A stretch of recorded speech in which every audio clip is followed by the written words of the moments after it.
Introducing Pretty Girls Love Real Estate. Stories of everyday women breaking barriers and building wealth through real estate. Let's get it. Boss. BOSS. Hello. Thank you for tuning in to another episode of the Pretty Girls Love Real Estate podcast. And today I'm so excited because we're going to talk about one of my favorite topics, which is real estate development.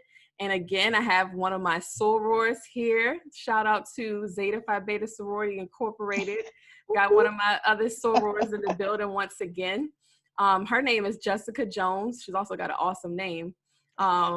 She is the real estate development manager for Enterprise Community Development, and she does all types of development projects, affordable housing, solar energy, green energy initiatives. So I'm excited to talk about her, and she deals primarily in Washington DC, all throughout the PG County area, all the way up to Baltimore. So I'm really excited to hear all the things that she's got going on. She's highly recommended. So I'm glad that, we're able to take some time for us today. So thank you. Jessica, how are you? Thank you, Jessica, for having me. I'm good. How are you?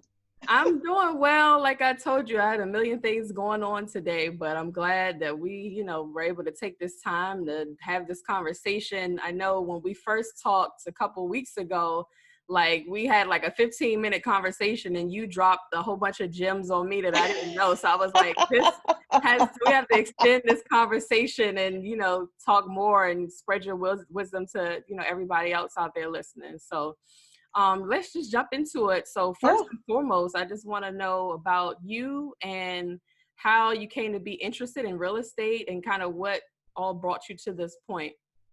Yeah, sure. So thanks again for having me today. Really excited to be here. What a journey. So I actually studied architecture at Morgan State University, go Bears, Baltimore, Maryland. I'm from this area, born and raised, born in DC, but raised in my home is Maryland. And basically at Morgan State, I studied architecture, and about halfway into my program, one of my teachers said to me, if you're an architect, you don't make a lot of money, but you gotta love it. I'm like, okay, and back then she was saying, you gotta be mid-career to make $80,000. And I'm like, mid-career? That's not a lot of money. So I said, maybe I don't. I said, maybe I don't want to be an architect. So one of my elective classes was affordable housing planning. And I had never heard of really development. I didn't know what it was. I took this class and I loved it. I took it my junior year in school, loved it so much. Got an internship at Baltimore Development Corporation that summer. And really the rest is history. I've been working towards affordable housing concentration in real estate development since then. So that's 2005, six. Yeah. And from there, I graduated with my architecture degree in 2007. And that fall, I enrolled in the University of Maryland, College Park. They have a master's in real estate development. So I did that, graduated from there in December 2009, right around the time our economy was tanking in real estate. So most of our speakers while I was in school said, stay in school as long as you can. There's nothing really out here. And it was true. From there, I decided to learn more about green building. I thought it was cool. U.S. Green Building Council came out with Leadership in Energy and Environmental Design. I decided to get accredited in that certification. And from there, I was like, okay, well, let me learn a little more. I went and worked at SAIC. It's a Fortune 500 company in their real estate and sustainability division. And from there, I did green building consulting for a small group in DC for about 3.5 years. Finally, in 2012, the market started coming back, I got connected with Community Preservation and Development Corporation, CPDC, in October of 2012. And I've been there ever since. We merged with Enterprise Homes in January of this year. So now CPDC and Enterprise Homes came together, and now we're Enterprise Community Development. So I've been in the same company for October 1st will be 8 years, merging affordable housing and sustainability together, because I believe that you don't have to make a lot of money to live in a healthy, sustainable place. You know, it shouldn't be reserved for those who can only afford it. So it's kind of a 30,000 view of how I got to where I am today, but it's been a great ride. It's been a good journey. No, that's awesome. And a couple of episodes ago when I was talking to Maisha, she was saying, we were saying that we're kind of jealous of people that got their degree in like real estate development or real estate finance, because now that, you know, we're all in real estate now, those are like very much needed skills. And I know a bunch of the connections that you were able to make while you were at College Park were sure invaluable. So I just want to talk about what's, now that you've been with Enterprise Community Development now for 8 years, what is the one, I guess, major project that you would say that you've worked on and you were, you know, pretty much the big wig on site that you really oversaw and, you know, seen through to fruition? That would be, it's tough, but that would be my solar project. That's my baby. So back in 2015, a colleague, peer from National Housing Trust, they're also a nonprofit in DC, based in DC, but they're national. They're like policy and they do development. They reached out to us and said, hey, you want to put solar in your buildings? And we're like, solar? Yeah, sure. Why not? You know, Jessica's our green person. I'm sure she's interested. And I'm like, yeah, if we can own our own solar panels, why not? Like, it's, to me, you have a lot of companies out here trying to put panels on roofs, and they're like, oh, I'll lease it to you for this much money, or I'll give you a discount on your electricity.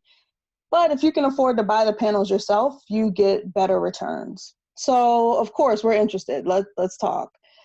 2015 we started. We didn't close on the project until November 2018. Yeah, we had to get roof surveys done. We needed a solar tax credit investor. We went through 4 of them. We needed debt, we needed grants, we needed everything. And it was not easy. So we ended up installing solar on 12 of our properties in DC. So it totals about 1 megawatt of power, which is really, really impressive. It is one of the largest, if not the largest, affordable housing solar project by a nonprofit developer in DC. We did receive grants from DC Department of Energy and NeighborWorks, and we had 2 lenders. We finally found an equity investor and some more like sponsor equity. And with all that, it was about a $4 million solar project. A lot of heartburn, a lot of heartache, but it's one of my favorites because no one in my company has ever done it before. Most people in DC hadn't done it before. And to be a Black woman doing something like this, it was pretty impressive. I mean, I was excited. Like, I couldn't believe we finally got it done. So to see people still send me pictures now, like, look at this. Like, they're on a roof and they look over and they see like this huge, like 400 kilowatt system in Southeast DC. And they're like, that's a enterprise project. And I'm like, yeah, I was the developer. You know, I managed it. What do you want to know? Nice. It's really cool. Really cool. And you said it's in Southeast. Where about in Southeast? Oh, we have a few in Southeast. So this one is Oxford Manor. It's actually not too far off of 295, near the Naylor Road metro station. So it's not too far from there. This one is our largest system in the entire portfolio. So it's 1,000 kilowatt hours, right? Or kilowatts. 400 of those came from this one site. So it's like huge. It's a master metered property, which means we pay all the utility bills. Mm-hmm. So we basically installed as much solar as we could. And what we ended up doing, because we did have to take out loans for these projects, we are still billing the property, but we're billing the property at a discount. And the savings that they're getting from that discount stays with the property and goes into resident programming. So we're saving enough money at Oxford Manor, over $20,000 a year, which could help pay for a part-time community benefit, like resident service manager. Awesome. How many units is that? Oh, I knew you were going to ask me that. I don't know how much Oxford is. I should be ashamed of myself. The whole portfolio is about 2,000 units. Wow. Yeah, of affordable housing. I cannot remember how many units are at Oxford though. Probably 200. I think it's like 180 or 200. No, but that's amazing though, especially, everybody knows that DC, everybody who was previously a resident, a lot of people are getting pushed out. So the need for affordable housing is vast and drastic. So the fact that you guys have at least 2,000 units, maybe more. We have more, yeah. So we put solar on most of our properties. There's like 2 or 3 that didn't get solar. Mm-hmm. So we have a few more properties in DC. Total, we have probably 2,500 or 2,700 units in DC. Okay. Throughout Northeast, Northwest, and Southeast. Okay, so just back up for a second, because some people may not be familiar with solar energy and how it kind of powers your electrical systems in the building. Sure. I guess with this, the way that you guys built it, how does that affect with tenants, how much they can expect to pay for their electricity versus the traditional methods of building? So this one was done a few years ago. So DC has made a lot of changes since we started our project. But basically, I'm going to throw out some jargon and try to keep it watered down. But basically, what we ended up doing is we did net metered solar. So basically, we went behind the meter and we only added solar to the common area meters. That is site lighting, community centers, things like that. Mm-hmm. The reason we didn't touch the actual residents' electricity is because at the time there were a lot of regulations we had to go through that would have taken more time and money, mm-hmm. and we couldn't afford it. So we only used the meters that we actually paid the bills for. Okay. So in doing that, the residents don't see a change. They continue to pay their bills. The benefit comes in because we own the panels. We were able to discount the utility. So let's say they pay $1,000 to Pepco a month. Now they only pay $700. So that $300, well, they're really probably only saving $200. They'll pay us $100. The $200 they're saving stays at the property and it goes towards either food distribution or community service manager, or a lot of our residents have asked for PPEs. They want masks and hand sanitizer right now. So that money stays at the property and goes to the residents through benefits. Yeah, any little savings helps, especially in these times. So, okay. And now you said it was, there was like specific laws or sanctions in DC, which made it a little bit more expensive. Just Stepping back from that, would you say what would be I know like Baltimore and DC are really hot development markets now. So what would you say is the easiest or the hardest, or is there pros and cons to develop in either of those cities? Yeah, so real estate development wise, DC is, it's DC. There's a lot of funding in DC, a lot of gentrification happening in DC. We want to save, we want folks to be able to stay in their homes. And I mean, when you and I were talking a few weeks ago, I was saying Anacostia, it's changing, who wanted to go east of the river? Now everybody wants to go. Yeah. And our job, is to make sure that folks aren't getting kicked out. They're not moving into Prince George's County because they can't afford DC no more. If they want to stay in DC, they should be able to stay in DC. And that's part of our purpose. In Baltimore, the things are, it's happening there too. We have a property I worked on specifically in Baltimore. It was actually a public housing property. And if you're familiar with Poppleton, off of Martin Luther King Jr. Highway, it's right off of West Baltimore Street in Southwest Baltimore. And it's right near the University of Maryland Biopark. And that whole area is changing. I mean, right next to our building, they developed a huge apartment complex with the rent starting at like $2,000 for one bedroom. And our property's right next door, and it's residents who, subsidized are paying $1,200 for a one bedroom. Subsidized. They're not paying that whole thing. They're only paying 30%, but it's changing. It has started. Wow. Yeah. Yeah. Like everybody's moving up to Baltimore now. It's kind of like the next frontier. If you can't get into DC, Baltimore is Let's go to close Baltimore. enough, but it's I want everybody to know out there, like DC and Baltimore are not the same place. No, they're not. They're not. The transportation's different.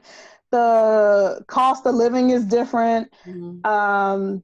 DC prices are just much higher than they are in Baltimore. But a lot of folks live in Baltimore and commute down to DC because they can't afford to live in DC. Right. Okay. All right. So before, you also mentioned about the big project you were talking about. You said there's challenges from being a woman of color in the development landscape. So, I got to talk about that. Yeah. So, through your career and your experience doing the development, how has it been kind of navigating this world, obviously, where there are not a lot of people that look like us? Yeah, and it's gotten somewhat better. But yeah, even at Maryland, when I was in school at Maryland, there might have been less than 5 of us that were Black. Woman, it was me and someone else. Like it was, and this was over 10 years ago. I'm looking at the date right now. It was over 10 years ago. So it's changing, but we're still in the minority. And it's still a good old boys club. But at CPDC, now Enterprise, my first boss is amazing, Shalinda Brown. She's a rock star. She's a Black lady. When I first got there, she was turning 40. So, but I mean, when Shalinda walks in a room, everyone stopped. And, I had to ask her, I'm like, how do you deal with this? Like, because it's not easy to get to this point. And, she's always supported me. She's like, you got to speak up. You got to let people know that, yeah, you don't know everything, but, we're the owner in this case. Like, you have to listen to us. You have to respect us. And if you don't, we're not going to pay you, or we're not going to do business with you again. It's a sense of authority, I guess, if you will. Like, I've always been the one that's, quiet, sitting in the background, just kind of like seeing how things go. When it comes to real estate, you got to speak up. You got to let people know you're there. You deserve a seat at the table just like everybody else. And you get respect that way. You really do. Like, it took a while for me to get to that point. But yeah, now like when, I go into a room, a virtual room or whatever, they're like, oh, Jessica's here. How you doing? Whereas before it was, I come in, no one knows who I am. It just, she's an associate. She's young. She'll be fine. It takes a lot of time to get to that level, but I'd say just don't give up on it. Definitely. When I was in New York, I was at a fundraising event, and it was Mm-hmm. like an award ceremony, and there was a lady who was really big in real estate development. She was a minority, and as she was accepting her award, one of the things that she said is use your diversity to your advantage in this space, because you walk into a room, obviously you're gonna stand out like a sore thumb, like because you look different, you sound different.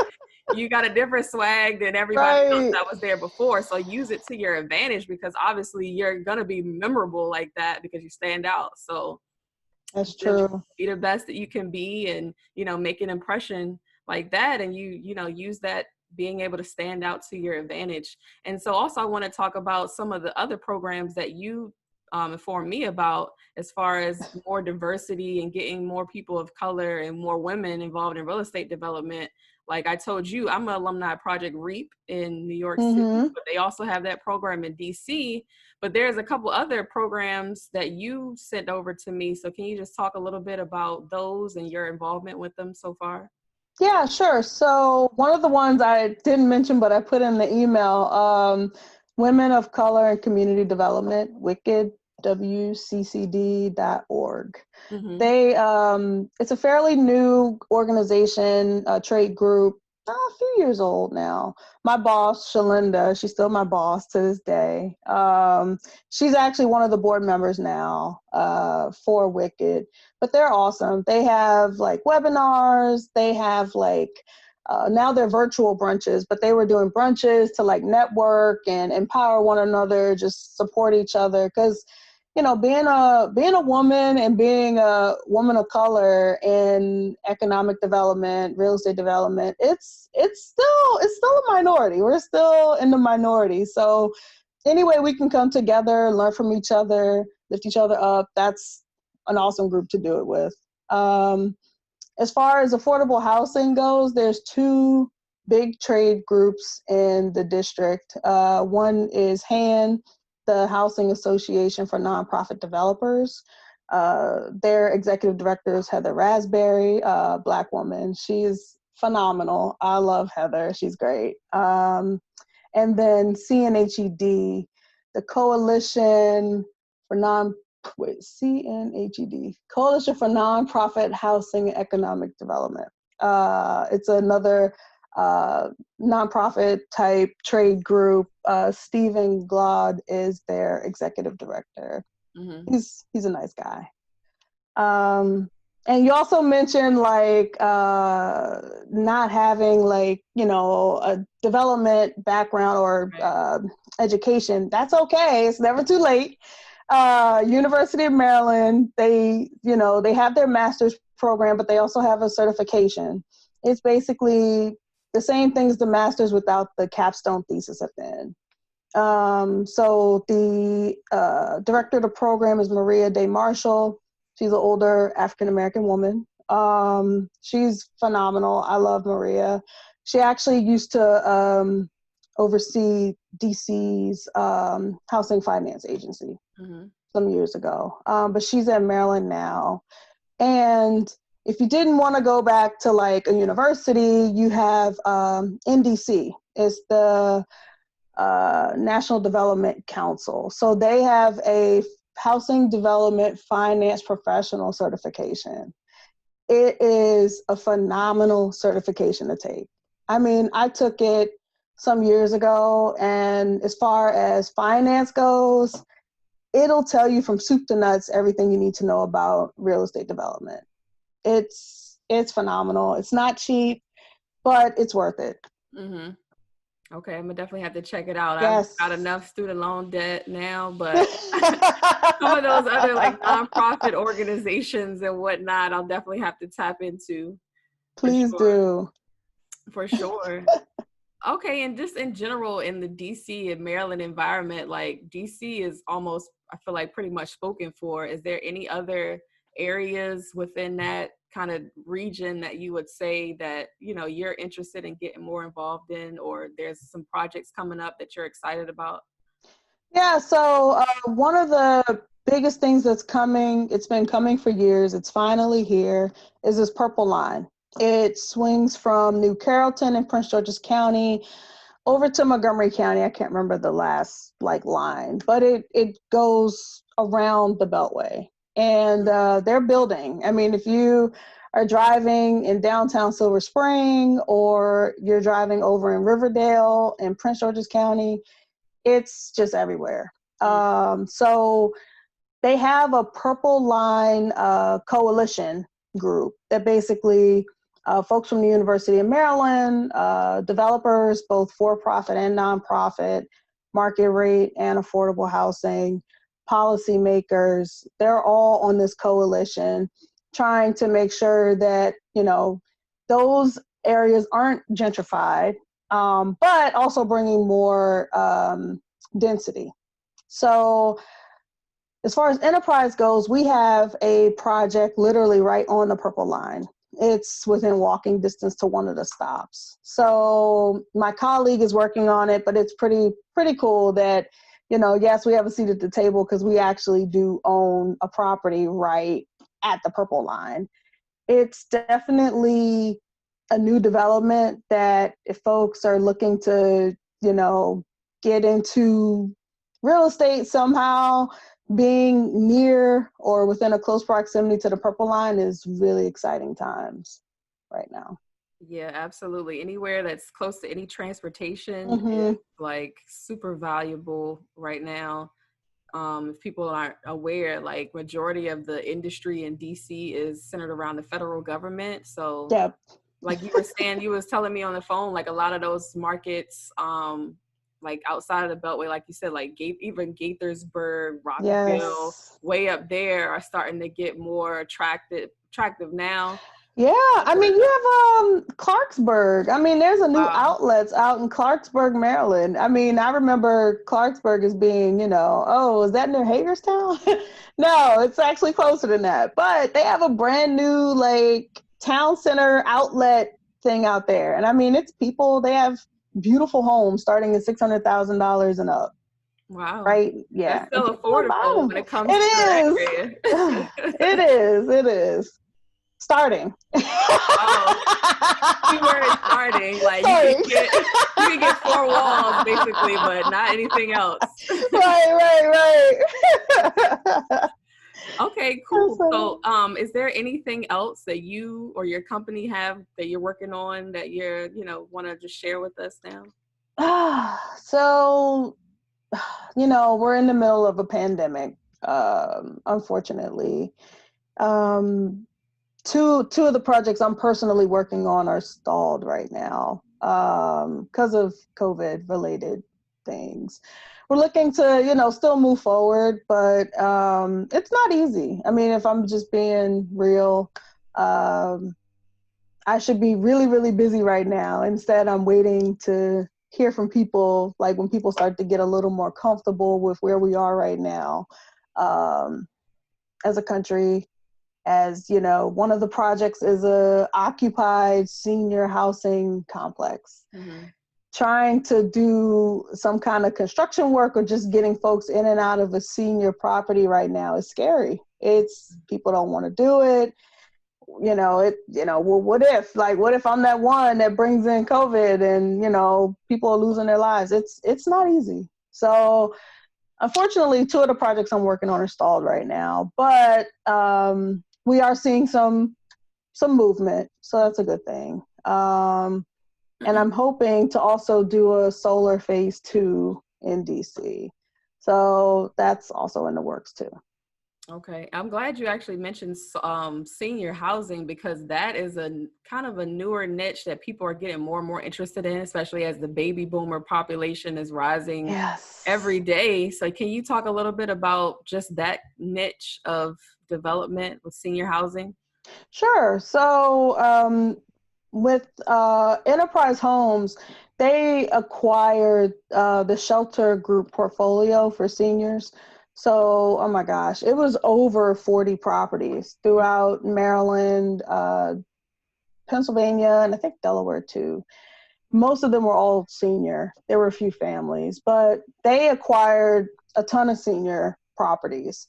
CPDC, we had a few senior properties. Most of them were adaptive reuse, which means we had a high school that we converted into senior apartments,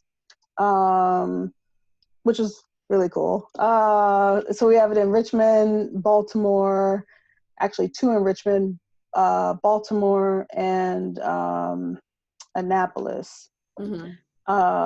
So we are seeing more and more folks need senior housing, need assisted living.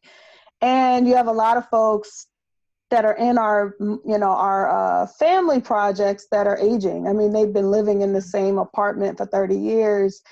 So no, Miss Smith can't get up the steps like she used to, or she needs help getting up out of the shower now. Like, it's, where does she go? She can't afford to go into assisted living. So how do we help her?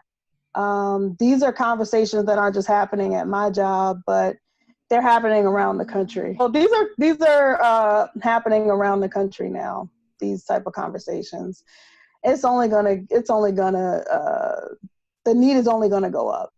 Now, from a development standpoint, is there some extra incentive to doing senior housing, kind of like how, affordable housing, you can get credits and additional benefits from the local municipality? Is there anything like that specifically for senior housing? That's a really good question. I have not seen that as of yet. Okay. So what's the main benefit to doing it? Is maybe because it's lower impact tenants, or? We do find that our senior properties hold up much better. They're seniors. They're coming downstairs to look for the mail or going to, a doctor's appointment, or, they're not in and out of the building as much as like a family development is.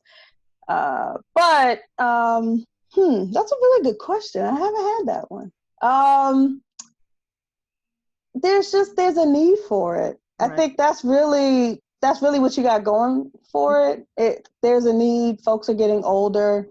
We have a project in DC at the Edgewood campus in Northeast DC that we're actually building a brand new building, and it's going to be assisted living. It's like 180 units with some kind of care facility on the first floor.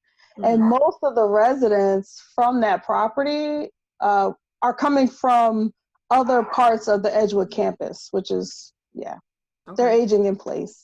Yeah, no, that's great though, that they can still remain in their same neighborhood, their same community. So it doesn't have a drastic change of lifestyle. So that's awesome.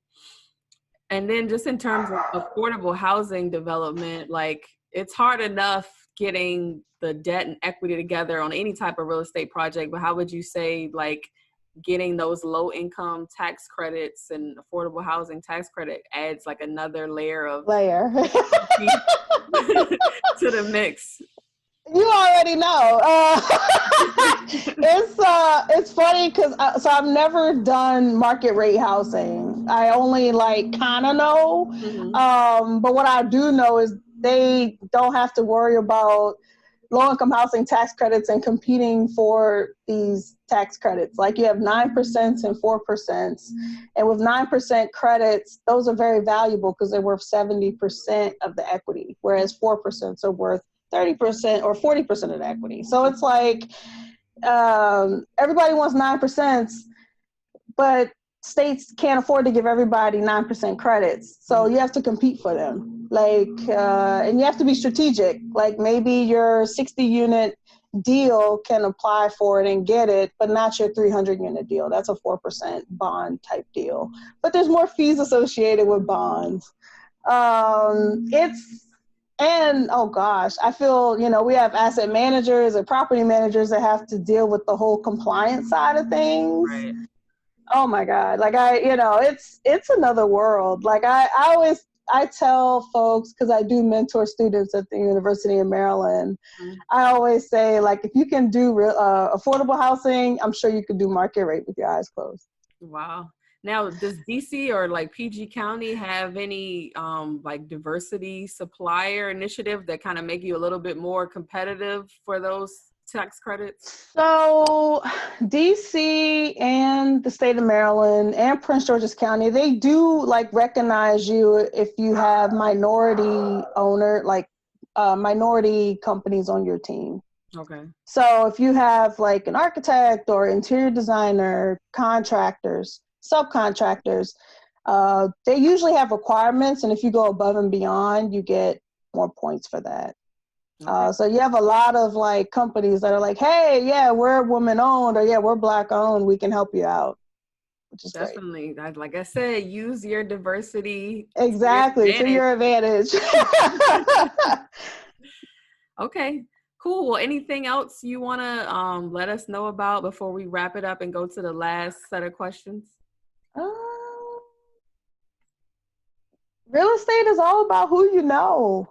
Always like, I'm really glad Maisha connected us.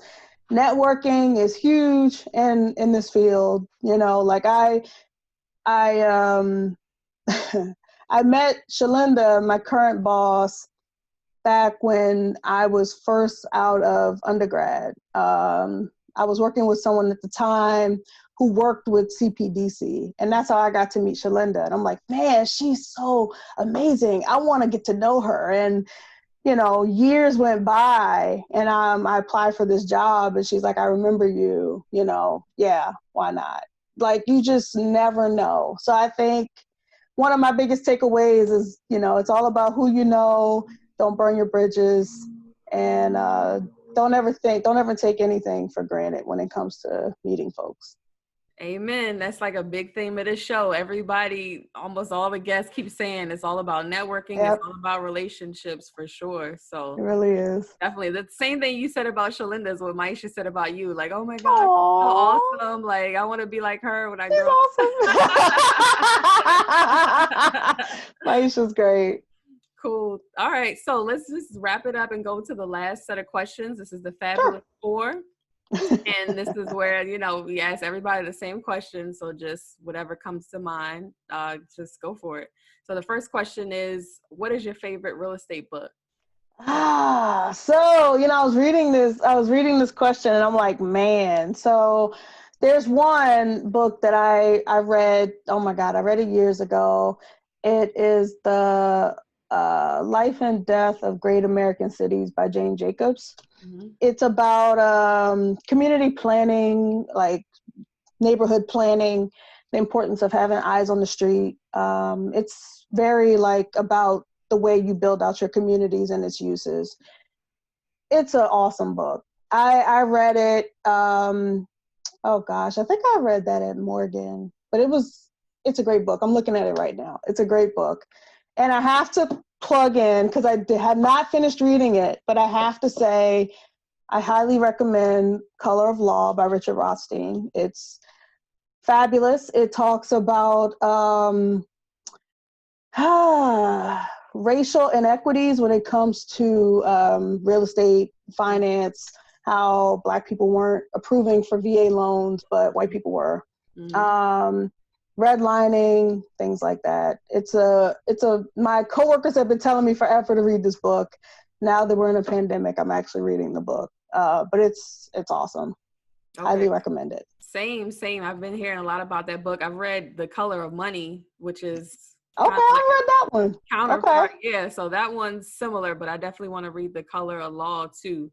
So good. Definitely. I got to check it out. And I'm glad that you said about the first book, because with real estate development, it's not all just about the like technical part of it or the finance part of it or like the structures go here. It's also like kind of like the sociology of things and, building different neighborhoods and communities and places that make sense.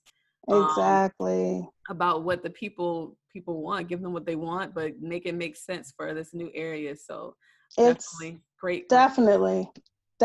You hit it on the head. It's not it's not just about four walls. Like our old president, he used to say, stand on the corner lot of our property and look out. What do you see? Do we see any more? Do we see partnerships we could form? Do we see a vacant lot that we could take over and make it into something else? Like what can we do to be part of this community and help, not only our building, but the surrounding area thrive?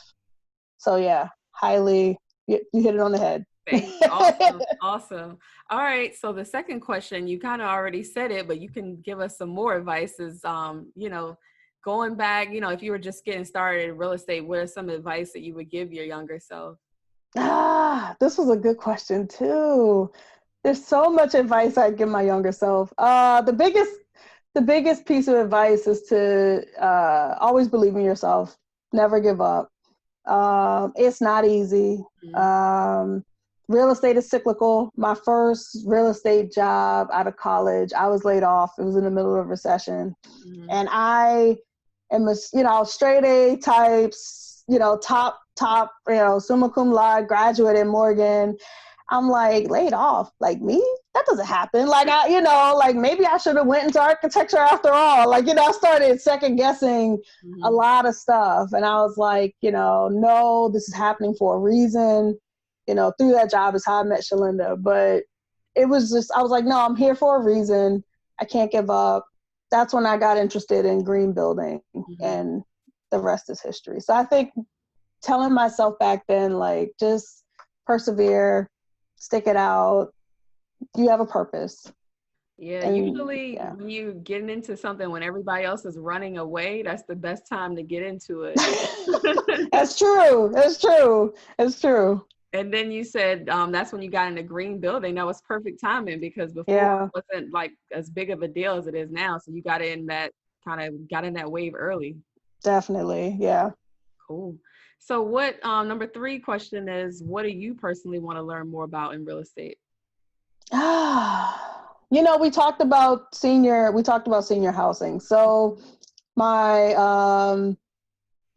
my final project in Morgan was actually about baby boomer housing. And so I've actually had an interest in senior housing for years. Like, just my dad's a boomer, my mom was a boomer, like, it's happening. They're going to get older. So, and most of them are still alive. So where are they going to live? I think just trying to learn more about how to accommodate seniors. And it's not going to look the same way as it looked for our grandparents, or, it's going to look different. They have money. They're still able. They're not fragile. What does this look like? And how can we incorporate some cool technologies to accommodate them? That's what I want to learn more about. Definitely exciting times. And a lot of people it's not just like the big multi-unit, fast sprawling buildings of senior housing. Like, some people are turning single family homes into senior housing. So there's a lot that's true. to get involved in it for sure. So, all right. Very so true. The last question is to give a shout out to another woman that's doing some amazing things in real estate. Maisha's doing awesome. I'm not gonna I gotta say, she's awesome. She is learning a whole lot. She's taught me a lot. She's phenomenal. I'm glad you had her on the show. I gotta shout out my boss. I mentioned her 4 or 5 times in our talk, Shalinda. Shalinda is great. She's a Delta. I don't hold it against her. We love the Reds. Exactly, right? We love the Reds. But Shalinda is awesome. She's a firecracker, and she is so supportive. She is probably one of my biggest cheerleaders when it comes to professional, where I'm at now. So she's definitely she's my shout out. She's my shout out. Cool. Shout out to her. So if there's anybody out there listening that wants to get in contact with you, or ways to get in contact to do business or anything with you, how can they reach out to you? Yeah, sure. So, you can email me. I'm on LinkedIn. I don't know how many Jessica Joneses are on LinkedIn. There's probably a ton of us. But I do have an updated picture on LinkedIn.